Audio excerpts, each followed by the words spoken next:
From the Free Press, I'm Eli Lake, the host of Breaking History. Joining me today is analyst Dan Caldwell. Dan is a former senior advisor to the U.S. Secretary of Defense Pete Hegseth. He's a veteran of the U.S. Marine Corps, for which he served in the Iraq War. And I would say that Dan is someone who I definitely respect. He knows his stuff, but we have our disagreements. Specifically when we're talking about weighing America's overseas commitments and intervention. Dan, I have written this. I think Dan would agree that he was a leader of what I would call the Trump administration's restrainer group, which are the policymakers in the Trump administration that were much more wary of kind of overseas commitments than the traditional Republican Party. And he recently shared his arguments in a very good fight club with Simone Ledeen, another former Pentagon official, in his arguments against the U.S. intervention in Iran. So listen, today we're going to discuss this question further. Dan, thanks so much for being here on Free Press. Thank you, Eli, for having me. This is a lot better than talking trash back and forth on Twitter. As we've done for a few years now, so it is nice to do it face to face. And I just want to say, I'm actually looking forward to listening to your new Breaking History episode on William F. Buckley. Oh, thank you so much. I hope you like it. So let's start. So I want to just ask you the first big question. Do you think that Iran poses a direct and serious enough threat to the United States and the West to justify a military intervention? That's my first question. Then let's hash that one out. So I think this is probably one of the most important questions, if not the most important question. And for me, as I said in the back and forth that I did a few days ago, I do think it is in America's interest for Iran not to have a nuclear weapon. And it's not generally good it's not good at all for a revolutionary Islamic regime to have a nuclear capability.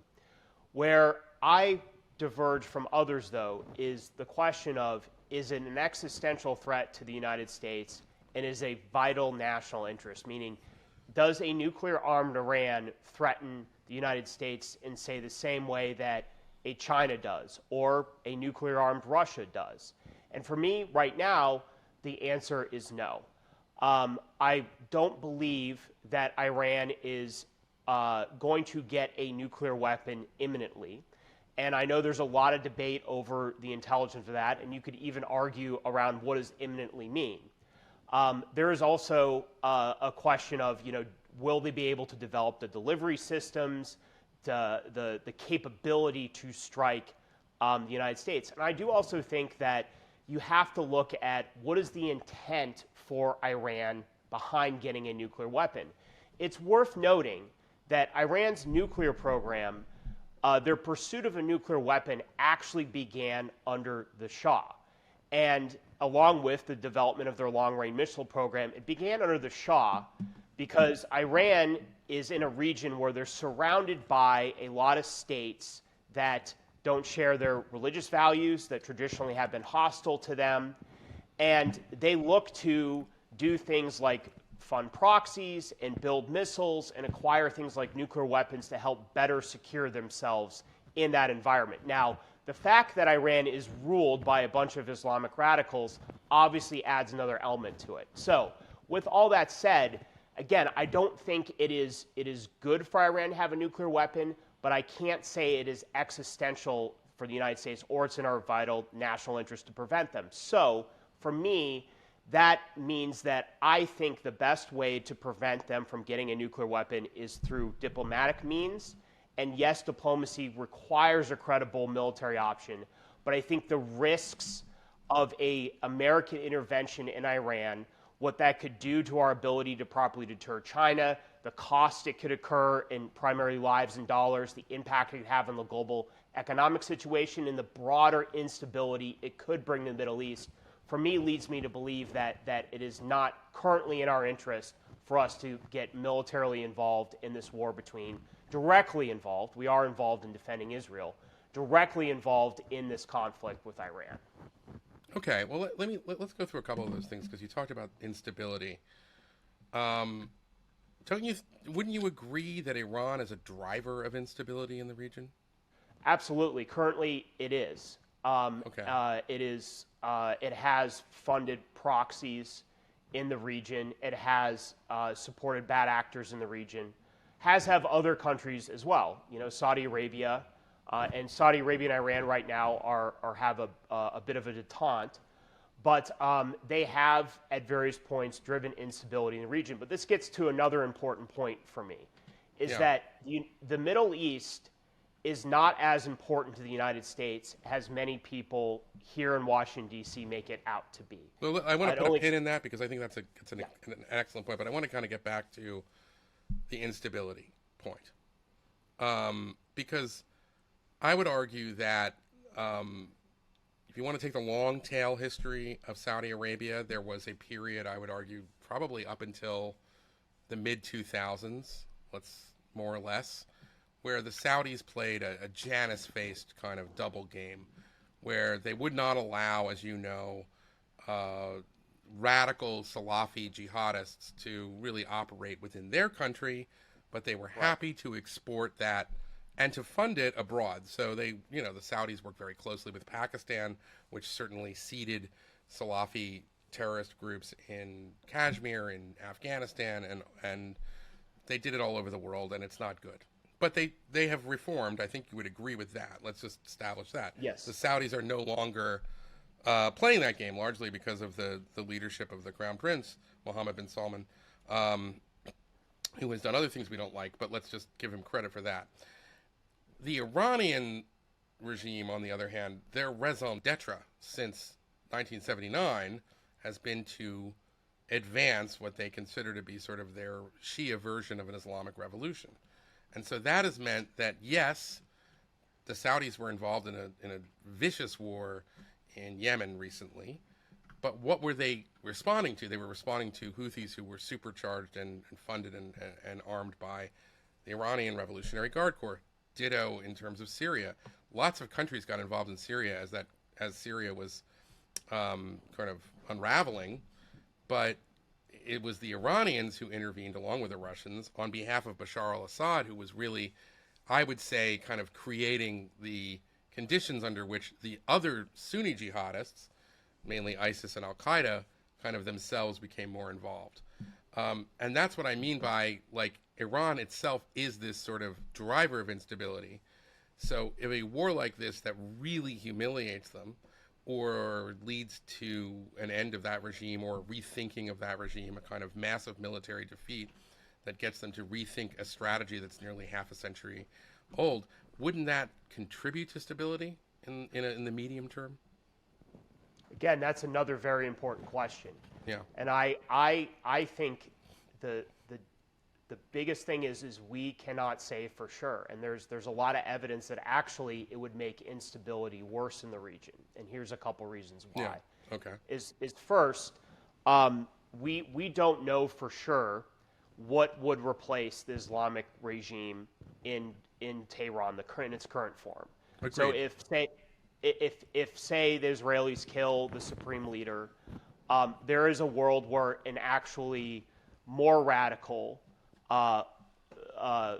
mullah takes over, someone less willing to engage with the West, someone who doesn't want to continue the détente with Saudi Arabia and with some of the other Gulf states, which I have to say I think is good because it disincentivizes both sides from funding more extreme proxies. In the case of the Gulf states, some of the extremists that you saw pop up in Syria and Iraq and Yemen.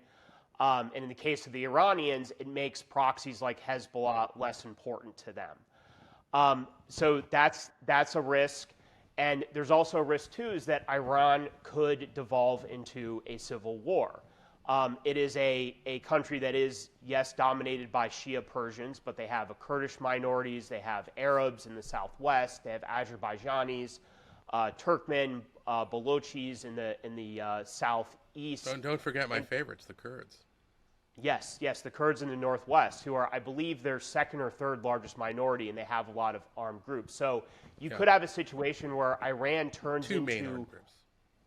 Yes, yeah, it's interesting. Two big ones. I mean, I'm sure there's other, but that's, okay. That's a whole. Yeah, that's a whole interesting conversation. But the point there is that in that situation is that you could have a situation like you currently have in Yemen, or you had in Syria, where you have different armed groups that are fighting it out. It draws in other countries, and that in and of itself creates more instability. And let's also say too, there's a risk that some of these groups could get a hold of nuclear material that Iran has, or advanced conventional weapons. You could have a situation like you had in Libya, where militants flow in, weapons flow out, and the region actually becomes less stable. And I also think there's a bigger thing that I think a lot of folks are missing here is, in that situation, I'm somebody who thinks it's actually in our interest. Unlike some other restrainers, I thought the Abraham Accords is good, as long as it doesn't turn into like an Arab NATO where we have more defense commitments.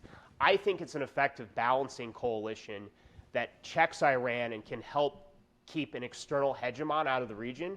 But if you remove Iran in that situation, what happens to the incentive for the Gulf states to work with Israel? Now you have business links, you have cultural links, those could be enough to keep that relationship. But there's a world too where you remove Iran as a threat to the Gulf states, or they have to focus on Iran in a different way. I'm actually pro-Abraham Accords because other restrainers were not comfortable. There's actually was a big debate in the restraint community about it. I'm somebody who's pro-Abraham Accords because for me, that creates a balancing coalition that can help contain Iran and help keep an external hegemon from coming into the region and dominating it. And so that could allow more retrenchment. Now, there's some that wanted to turn the Abraham Accords into an Arab NATO. That is not something I'd support, where we'd have more defense commitments in the region. But my point is that without Iran as a threat with an Islamic regime, what would happen to that coalition? And that's not a justification in and of itself to, not do regime change in Iran, but it is worth considering, would the Gulf Arab states once again become more hostile to Israel? Maybe, maybe not. So those are kind of the second and third order implications that I think we need to think through about a regime change in Iran, is that we could get a much worse situation. And we've seen that unfortunately play out in places like Libya, Syria, Iraq, and other parts of the world as well too. All right, well, I want to address the sort of regime change point because I do think it's unclear right now what exactly the Israeli strategy is, because what you have is, on the one hand, a very clear line. Saki Hanegbi, the national security advisor, said at the beginning of the war, we're not targeting political targets. Trump reinforced that with his very interesting tweet about Ali Khamenei, the supreme leader. We know where you are. We could take you out, parentheses, kill, but not yet. I'm paraphrasing. The point is that I think that there has been a deliberate decision not to target the president, the foreign minister, things like that, from the Israelis. But you also see this messaging from the Israelis asking the Iranian people to rise up, which, given recent history, there have been 5 major national uprisings since 2017. I think it's fair to say that the vast majority of Iranians despise this regime, and that the reason that this regime has been able to stay into power is because of the incredible cruelty that they are willing to basically levy on their own population. So, but that said, so I'm not entirely sure that Israel's plan is to kind of do a regime change that we associate, say, with the Iraq War. I think that the line that Netanyahu says is that if this is a happy kind of, side effect of our war against their nuclear program and the leadership of the security services which keep the regime in place, because it is a regime that only exists because of violence and the fear of the populace, well then, no one's complaining. But I see your point that if there was to be a sort of sudden collapse of the regime, that you would potentially see anarchy. In fact, I have a piece coming out that looks at that as a real possibility.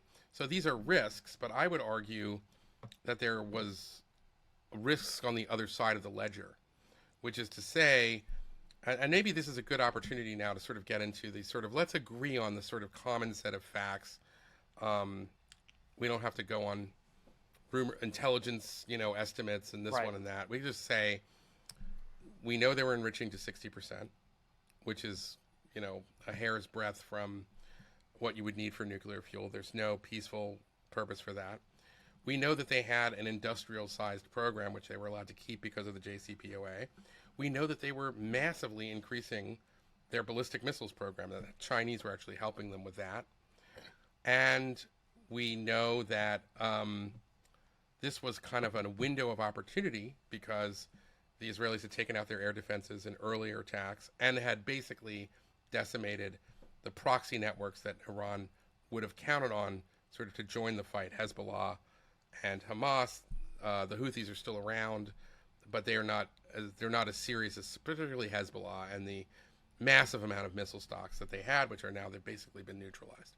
So there was an opportunity to do it from Israel's perspective, where sort of Iran had less of an opportunity to sort of do their retaliations. We're already seeing, by the way, they are able to hit civilian kind of targets in Israel, but not at the level that they would have had their full proxy network been there. And so I would argue that that Iran's game was to get right up to the point where they would be able to push a button and have a weapon, fairly quickly. And then at that point, it probably would have been too late. And then once Iran gets a nuclear umbrella, well, then, I would say that you would see all of the destabilizers that they supported would become emboldened. And Iran itself would have this sort of trump card that they would be able to sort of terrorize the region in such a way that I think that we would have all looked back and said, well, why didn't somebody do something about this as they were inching to the bomb? So faced with, I think, two bad scenarios, one being the uncertainty of a potential regime collapse, and then the other being a nuclear Iran and already a radicalized regime with a nuke, and using the threat of nuclear, they would I think, like Russia, they would use the fact that they had a nuke to justify further wars of aggression. Then the balance of those risks lead me to say that Israel was right to do what they're doing. I also don't think, by the way, that the Israelis would do it if they didn't have a plan for Fordow that didn't involve the United States, because I don't think they ever got a commitment from Trump to do that. So kind of how do you respond to that, which is that you sort of laid out a potential list of things that might happen.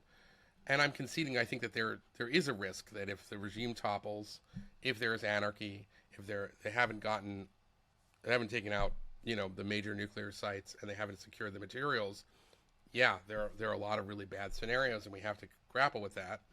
Versus the risk that Iran was at that point where they push a button and they get a nuke.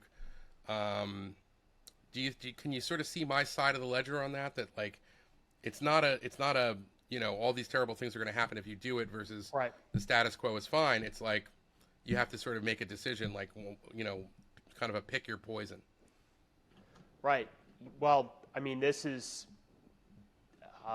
this is a big part of the debate that I think we have to acknowledge, is that in my view, a not great defense secretary, maybe one of the worst ever, said, there's a lot of unknown unknowns here, known unknowns, that states like Israel and the threat they face from a nuclear Iran would compel them to do things that, from the United States perspective, maybe is not in our interest. And faced with the consequences that they would face in their region, they would look at this balance of threat a lot differently than we would. A couple of things I would say is, it gets down to the question of, from a military standpoint, can you actually truly eliminate an Iranian nuclear program short of a full-on invasion and occupation? And I think that, based on what I have seen and what I've read, is that at best you're looking at a medium-term setback of the Iranian nuclear program, and that, in fact, military strikes, if they aren't successful, and a lot of these military operations are incredibly high risk, and let's acknowledge that Israel is very successful at actually executing high risk, low chance of probability success. I mean, Entebbe is the perfect example, military operations. But even then, there is risk that if these are not totally successful, is that you're actually incentivizing Iran to truly sprint for a bomb and actually go for one in this current environment. And then I would also say, too, is that in my view, Iran wants a threat of their ability to get a nuclear weapon or having a nuclear weapon for primarily one reason, and that's regime survival, is that they have looked at what has happened in places like Libya, Iraq, potentially what could have happened in North Korea, where that regime has not collapsed, and then even Syria, where that and you've acknowledged this, where that nuclear capability is the ultimate guarantor of regime survival. So with that would also compel them not to do certain things with nuclear weapons, because if they were to, say, use a nuclear weapon, then that would mean that Israel or the United States, with its robust second strike capabilities, would truly once and for all eliminate the Iranian regime and inflict massive damage on the region. Now, that is a doomsday scenario, but I bring it up in that the Iranian regime, a lot of what they do is clearly dictated by regime survival. So would they do things that they know would invite destruction of the regime? And I don't think so. Now, one other thing is you brought up. I want to just push on that a little bit. Mm-hmm. I think you're right that tyrants want nukes for regime survival, and the history of non-proliferation, when you look at the Libya example, when you look at Iraq, says that countries that don't have nukes will get invaded.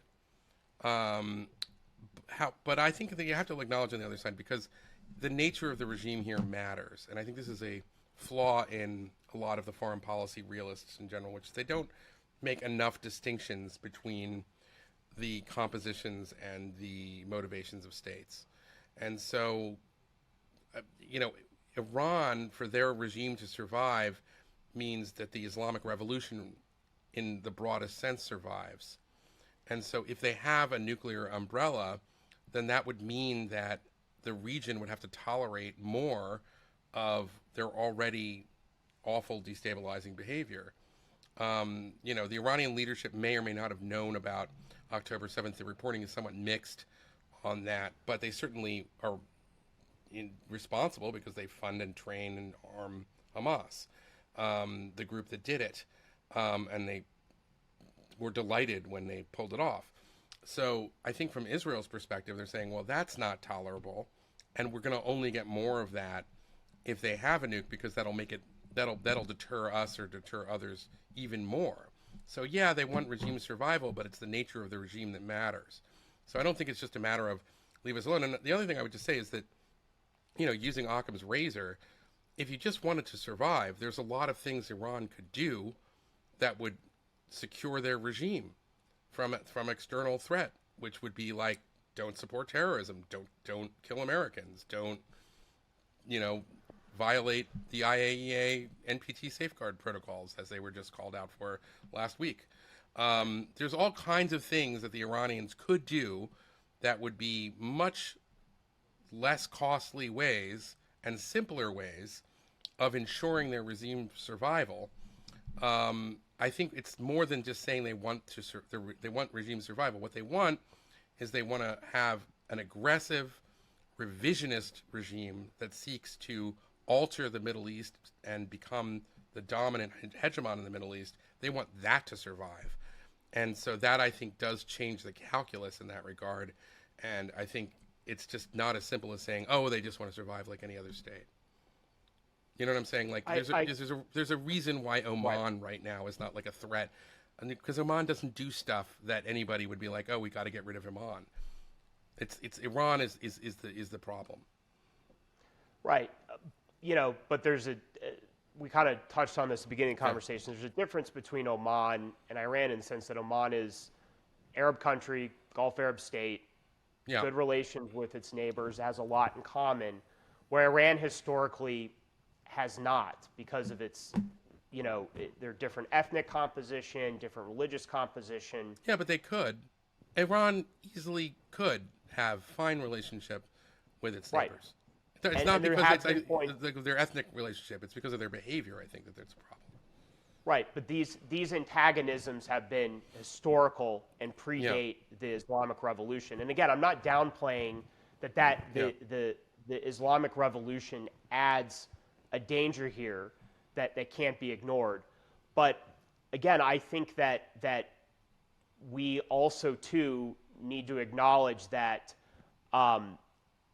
Iran has at times shown an ability, and this is, I know, maybe a controversial thing to say, it not at times, but at many points, act rationally to do things to help it survive in the long term. And I look back at what happened in 2024 and their response to the Israeli strikes against, like Hezbollah and their embassy in Damascus, is that they could have gone a lot further in terms of their escalation, but they rightly assessed that at that point, escalating against Israel more would have not been in their interest. If they were more of a suicidal, and I know you're not saying this, Islamic regime, say of like the ISIS type, that they would have probably behaved a lot more differently. And so instead they telegraphed their attacks. They caused minimal damage. They did demonstrate that, hey, we have this capability to harm you. They back-channeled through other countries in the region and let them know, hey, this is coming. And they also showed an ability to cut losses. Like they clearly cut losses in Syria. The Hezbollah defeat, they did not double down on defeat there, and they readjusted accordingly. And again, that with a nuclear capability, that gives them more ability in the region to do certain things because they have a nuclear deterrent, and that can deter states from doing certain things against them. But at the end of the day, though, I think we need to recognize that if this is truly about regime survival, is that you're not automatically going to have them do the most extreme things because that invites actual things that could undermine the regime. The last thing I would say, though, is you brought up the missiles. In my mind, the actual biggest thing that for them is the biggest guarantor of regime survival is their missile program. And it goes back to their experience in the Iran-Iraq war, where Iraq was bombing them and hitting them with Scud missiles and their Tupolev bombers. And that really had an immense psychological impact on them as a country. In a lot of ways, I look at that as more of their biggest guarantor of regime survival, and why they're less willing to talk. They're not even really willing to talk about it, and why they're willing to talk about the nuke program. But because I think the nuclear program gets to kind of what you're talking about. How do they get better relations and what they want with the rest of the world and rest of the region, is in some ways their nuclear program is a bargaining chip to get the sanctions removed, to get better integration with the region. And so I do think it's maintaining such a huge national project. They've poured so much money in it. I think it's more than just a bargaining chip to get better relations. I mean, keep in mind, they do want to maintain.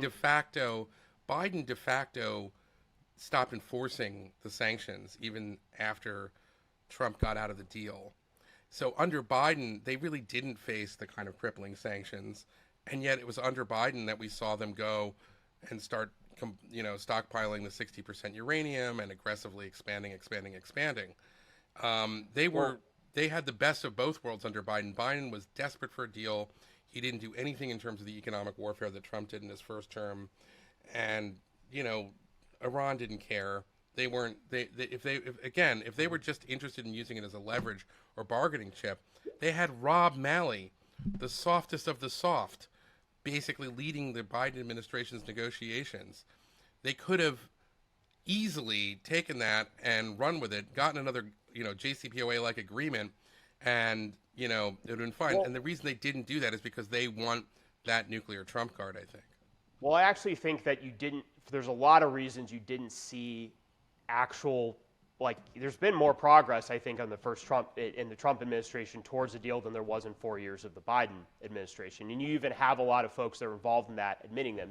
That speaks more to the Biden administration and kind of the mess that they had. Interestingly, they were deferring a lot to people like Robert Menendez, who's now a federal inmate. Like Biden, in a lot of cases, was not as bought into getting a nuclear deal as I think Obama was. No. Biden, that was the number one priority. They never enforced the sanctions. I have to disagree with that. If you talk to people who were involved in that process, is that internally it was a mess, and they never had the full support of the president to do it. Is they were never on the same page. And again, I think that speaks more to like just the internal chaos you saw within the Biden administration, and the fact that we didn't really have a president with a functioning I don't know, Dan, brain, that sounds a lot to me like the old line the communists used to say, like, we never tried real communism. We never tried real appeasement. I mean, they had... Again, I think that the executive branch has enormous leverage to negotiate these deals, as you know. And by the way, part of that is the JCPOA precedent, which should have been a treaty. And the Iranians said no. There was a famous scene, because remember, there was like about a year of Rouhani into the Biden administration, where the supreme leader humiliates Javad Zarif and Rouhani, the old, the people who did the JCPOA, and said, what happened to this deal? And we're not, basically we're not going to do it. I mean, I think the official policy was they weren't going to do it. And what Biden did was, instead of internalizing the decision that the Iranians had made and maybe trying to ratchet up the economic pressures on Iran, they just never ended up doing it. They were, you could say maybe they were distracted by the war in Ukraine or getting out of Afghanistan or any number of other things. But Dan, they did nothing to try to, bring, they didn't punish the Iranians for all of their activities. Well, I guess then my question to you is then why didn't on day one they just get back into the JCPOA? There was a lot of pressure for them to basically just take that deal. Because by then the Iranians were already kind of in violation of the terms of the JCPOA, so they wanted to go back to the status quo ante. Just go back to where you were under the JCPOA, and we'll get back in the agreement. That was the deal. And by the way, the Iranians were smart, because what they understood was Biden wasn't going to enforce the sanctions anyway, so they had the best of both worlds. They continued there wasn't a actual complete rollback of maximum pressure, and especially after October 7th, you did not see another attempt to really try and get back. Well, it's true. They unfroze some assets and then they froze them back. They froze them back. But it was on the margins. They didn't go after the secondary. They didn't do the secondary sanctions the way that Trump did, which was the thing that really stung. They didn't sanction the central bank of Iran again. I mean, all the things that were done economically before, the Biden administration really didn't do it. And obviously, Rob Malley had his own problems, which we don't have to get into, but they made sure to put the guy in charge of the negotiations to be somebody who the Iranians would be incredibly comfortable with. So, I mean, to put it, I think I don't want to be in the awkward position of defending Biden, because I actually do think where you and I would agree on a macro level is that, and even maybe on some specifics, is that they did not do a good job in the region. One, with our force posture, they didn't make significant changes. If anything, especially after what happened in Afghanistan and then after October 7th, they doubled down in a way that has made a military operation more risky against Iran. And I just think that what you saw in the Iran effort was a bit of a bipolar nature, where you had one part of the administration that did want to pursue a diplomatic solution. You did have others, and then their allies in the Senate. And this is important, is from what I have understood, and this has been reported and talking to other people as well too, is that Biden still had a lot of the mindset of the senators, is that he had to go back and constantly check with people like Chris Coons and Robert Menendez, who was hostile to the deal. And so they didn't really have a collective understanding of what we're trying to achieve. And that just made the policy, I think, much worse for the United States and possibly for the region. And again, even within that own team, I know a lot of people like to go after Rob, But like that whole team they assembled was a mess. They were leaking on each other. Some of them got fired. Some of them we found out later were communicating with the Iranians, directly. Like I forget her name, but she went and actually worked Adrian at DOD. Tagabatai, I think. Yes. Yeah. I've never heard a good thing about her, by the way, even from people that are pro more Iran deal. So it was a mess all around, and I will acknowledge that on the Biden policy. But the point is that ultimately, I don't think you mentioned the JCPOA, and I think to be clear on the JCPOA, it was a very, very flawed arms agreement. I think. General Mattis. We agree on that. It was very, very flawed. But I think it's important to remember the environment which that agreement was made, and it's much different than it was today. Is that I will acknowledge, as you've pointed out, is Iran's more on their back foot. They've taken losses in terms of their proxies, losing Assad and other things. But it's also important to remember is that agreement and the negotiations for it began right after the overthrow of Gaddafi and the Libya descending into chaos. And that, in my mind, ultimately, and still to today, puts limits on diplomacy. And even though I still think diplomacy is the best option, that make it difficult. And this gets back to why Iran wants to still have in these negotiations, it still wants a latent nuclear capability. I think that they still want that so that there is not something that happens to them like happened in Libya. But I think a negotiated deal, a diplomatic solution still is the best way to restrain Iran's nuclear capability, to put hopefully permanent checks on it, and to keep them away from full weaponization. Okay, well, on this last point, I would just say this. Libya didn't fall because of an Iraq-style regime change war. Libya fell because there was an uprising in the middle of the Arab Spring against a brutal dictator, and that Gaddafi had threatened to wipe out his second largest city, which then prompted NATO intervention. In retrospect, I think the critics of that are correct. But again, it wasn't like Gaddafi was just going around minding his business and then somebody woke up one day and decided to get rid of his regime. His own people decided they didn't want to live under his regime. He threatened and was in the process of committing horrible atrocity, and had threatened to wipe out a city of, I think, 300,000 people. And the Obama administration and frankly the capitals of Europe sort of decided that they had a humanitarian obligation to prevent that. And then in the process, with a state of weakened regime and an uprising in his country, Gaddafi was eventually kind of found in a drainage ditch under a bridge by rebel forces and sodomized and murdered. Yes. And obviously every dictator is like, I never want that to happen to me. But to which I would sort of say, well, it's not like Gaddafi was, just an innocent bystander in all of this. He was in the process. If he had prevailed, he would have had a butcher's bill of, several 100,000 people on his hands. Now, I want to end on something, though, here, which I think is important, and that is, are you surprised by the success of Israel's military campaign? Has that in any way changed your assessments as you kind of look forward? Is that, what the Mossad and the Air Force has been able to do is astounding.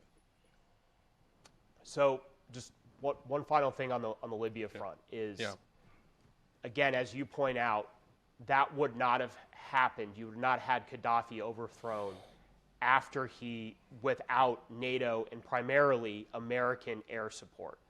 And it wasn't even American air support. It was Americans, after the first few weeks, indirect support of NATO because they didn't have enough bombs, they didn't have enough refueling capability. Yeah, all true. And Gaddafi had eliminated his weapon mass destruction program, but also had become a partner of ours in the fight against Al-Qaeda and Islamic radicalism.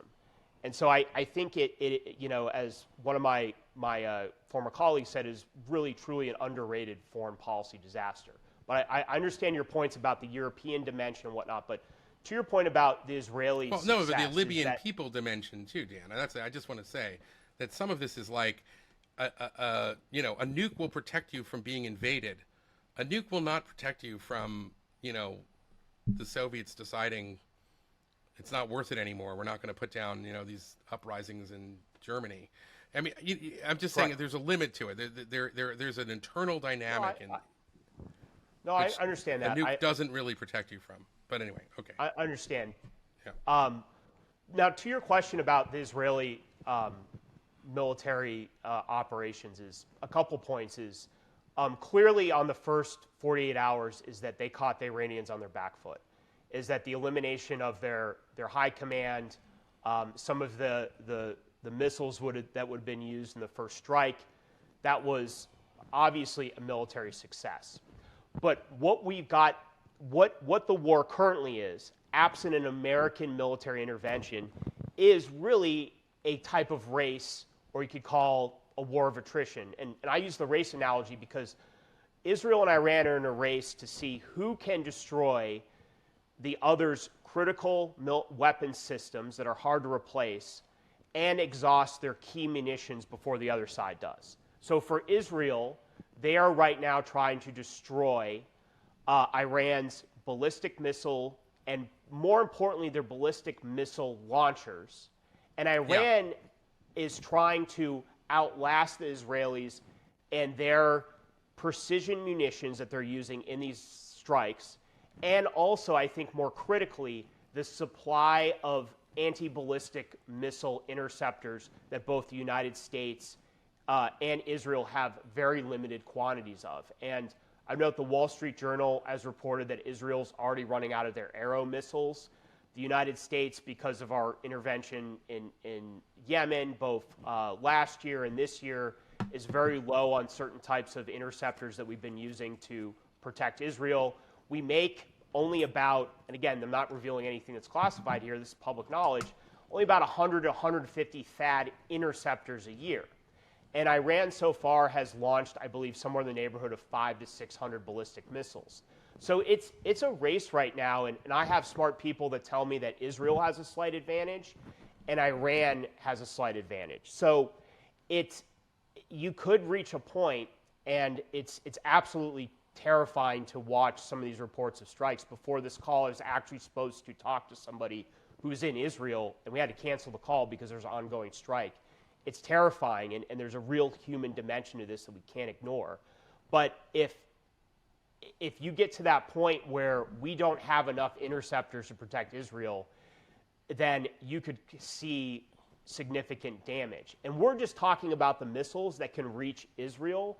We're not talking about the thousands of other drones and missiles and cruise missiles, which they haven't even introduced to the fight yet, that could hit American bases in the Gulf if we get involved. Now, the good news is that with this 2-week pause, I think we'll have more time to reposition and harden our forces. Is it a pause? All I'm saying on that one is he didn't say, I'll make a decision in 2 weeks. He said, I'll make a decision in the next 2 weeks. Either way, it is buying us more time to do some things to harden up our forces and reposition them in the region. Good point. And I will admit that if that happens, if we're able to successfully do that, that does lower some of the risks of a military operation. And I do want to say this, is if we do get into a shooting war with Iran, the one thing I hope is that I'm wrong, and that I hope that you can call me a fucking idiot. I don't know if I can say that on here, because if I'm right, then it means Americans dead, and I don't want that at all. Okay, but I just want to point out, earlier you said that they wanted their nukes for leverage and because they wanted regime survival. Don't you think that if that was what they were thinking, then firing on U.S. positions would be a surefire way of losing the whole kit and caboodle. This is a good point. This gets into how does Iran interpret us coming alongside an Israeli operation, which you said its objectives aren't totally clear. Like, is it regime change? Is it not? So if Iran sees us coming alongside that, they can interpret that as us helping with a regime change operation. And there's some reporting that they would consider that. And so they would feel like we have no choice. We need to go all out. And I do think that they would calibrate if we were able to say, make clear like, hey, this is the extent of what we're doing, and we can successfully backchannel that. They would calibrate their retaliation accordingly. But there's still a lot of risk in that as well. So I think that's important. How would they interpret us getting involved alongside what they are increasingly viewing as a regime change operation against them?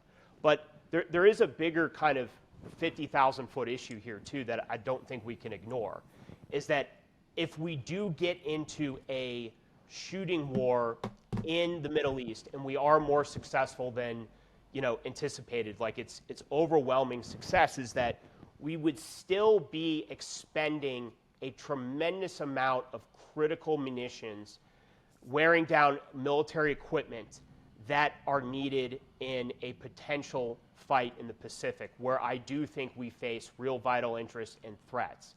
And we are in not great shape regarding those things, and getting involved in this right now would entail significant trade-offs against other things we need to do around the world to keep ourselves safe and protect the conditions of our economic prosperity. Well, that's a good place to end it.